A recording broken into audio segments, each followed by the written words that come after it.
So today on God Talks, I'm going to talk about God being your friend. So just like in any relationship that you have in life with people, when you first meet somebody, you don't know them and they don't know you. Of course, that's not true with God, He knows you, but just take that scenario for a minute. Yeah, we'll just go with that. And so you have to introduce yourself and say hi, sit down, have coffee, get to know each other, right? And if you were meeting the king or the queen, you would definitely have a different feeling.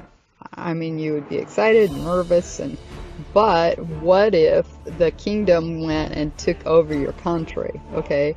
And they came with swords and you didn't know if they were going to kill you, if they were going to let you have a job, if they were going to let you survive, or how you were going to survive. See, that puts fear in you. And so that's basically what the kingdoms are warring over. There's two kingdoms: kingdom of heaven, kingdom of hell, kingdom of light, kingdom of darkness. And the kingdom of light comes in with his sword on our shoulder, and basically we're bowing and submitting ourselves to God. And so it says, that's what it means by the word says that the fear of God is the beginning of wisdom. So of course you're going to fear a king and a kingdom that could kill you and send you to hell. Okay, that's what the word says. Matthew 10:28, it says, don't fear man who can just kill the body, but fear God who can kill the body and cast the soul into hell. Okay, so the fear of God is the beginning of wisdom. That's what the word says. Then, first, as we get to know God and we submit ourselves to God, and we go through repentance and we become a Christian, then we become God's friend. See, it opens up the door. And just like in the Old Testament, when the priests went in the Holy of Holies, only the priests could go in there, okay? That was because they were chosen. So that has been rent in too. So we can actually go into the Holy of Holies and meet God personally, face to face. So that's how we become His friends now.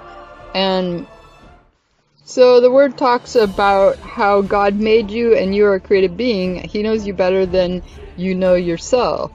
In John 15:15, He says, I call you friends. It says, I do not call you servant, for a servant does not know what his Lord does. But I call you friends, for all things that I have heard of my Father, I've made known to you. It says, greater love has no man than a man lay down his life for his friend. John 15:13. It says, you are my friends if you do whatever I command you. John 15:14. Abraham was called the friend of God. And we could be called the sons of God. It says, behold, what manner of love the Father has bestowed upon us, that we should be called the sons of God. Therefore the world knows us not, because it did not know Him. Okay?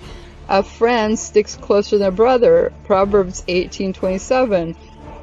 And then it says, come on to me, all that labor, and I will give you rest. Okay, everyone who's heavy laden. It says, a friend loves at all times. Proverbs 17:17. And greater love has no man than he laid down his life for a friend. Okay, and who laid down His life for you but God Himself? God came down in the form of Jesus Christ and laid His life down for us, His friends, so that He could redeem us. So today on God Talks, I'm going to talk about God